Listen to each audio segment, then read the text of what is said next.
Firstly, I think it's great news for the industry that we are seeing the kind of equity participation through mutual funds.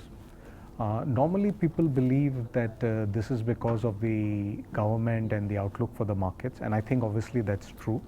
But what's interesting to me is to see is in the same period there was an analysis done and recently published where direct equity participation didn't really grow at all.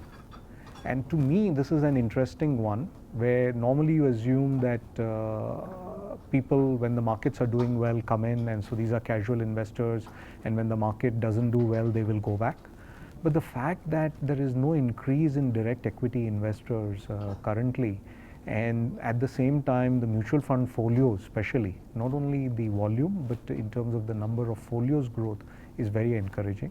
So somewhere I think mutual funds and our basically distribution partners are doing the right things, in which I think we are getting established from a retail perspective as the entry product of choice or the solution of choice for participation in the equity markets. And so I think that's a great trend. Will it continue? I think if the products have been sold and clients have come in with the right expectations, and that they aren't looking at short-term gains but looking to really use this market cycles for the benefit in terms of achieving their goals, I think the trend will continue. On the other hand, if they've been sold and the people have come in or participated from the point of view of making quick returns, I think you will then see the process kind of derail or stop. The reason being, over the next few months or next couple of quarters, we do see earnings pick up happening, but at a very slow pace. So you're going to hear, I think, in the interim, a lot of negative news. There's going to be a lot of volatility. And unless clients have come in with the clear idea that they want to sit through this period of volatility and partake in the returns that an equity markets offer over the long term, I think you're going to see some slowdown taking place. But what we find is encouraging is, for example, a lot of people are coming in through the SIP route, and the SIP trends are strong, and so those people, to my mind, will continue to participate through the cycle and take advantage of that. And at the end of the day, to me, the way this cult of equity through mutual funds will grow is finally through consumers being very happy with what they've invested in, and they've had positive experiences. And as these positive experiences they translate by word of mouth to their family and friends and relatives, I think that's where this cult of equity investing through mutual funds will grow. And I think that's beginning to happen. So I'm quite positive that outside of the short-term volatility, this trend is likely to continue.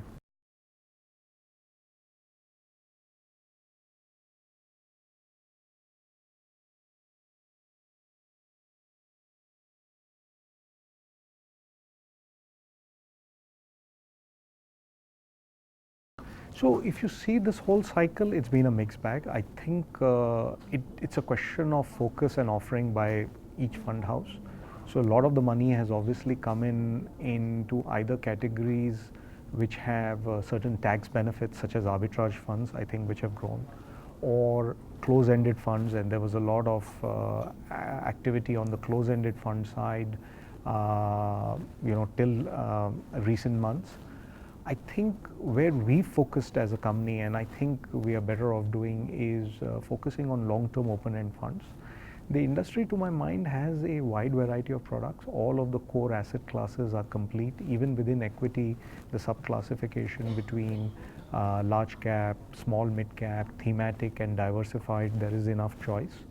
So, I mean, to my mind, given that these options already exist, investors are better off investing in such products for 2-3 reasons. One, they get the benefit of track record in these products.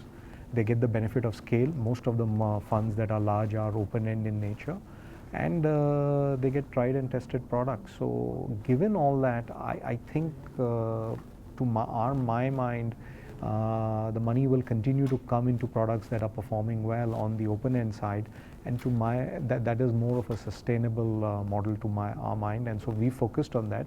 But the money has come into these variety of products and choices.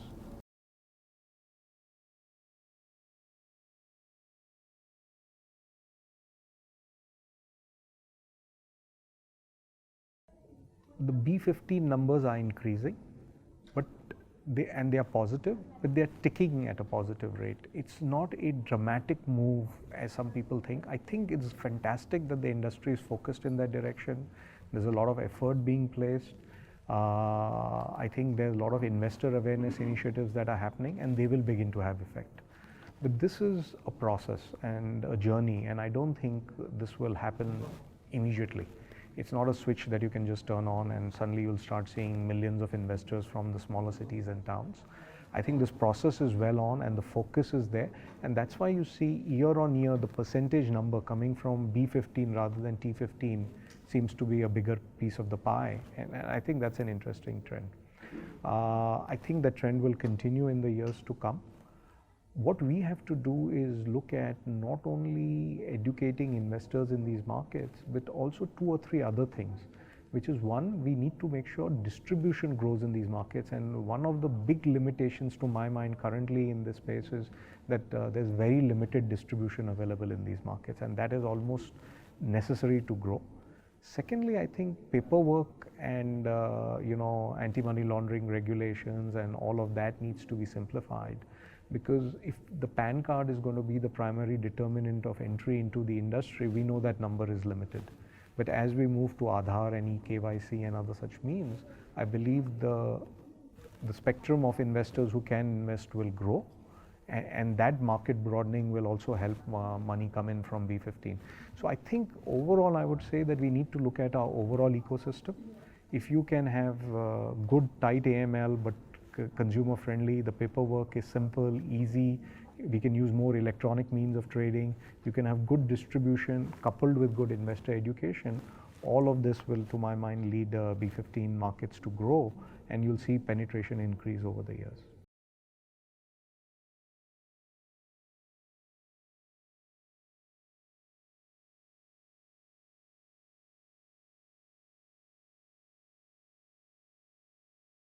So I think what has worked in our favor is focusing on the basics.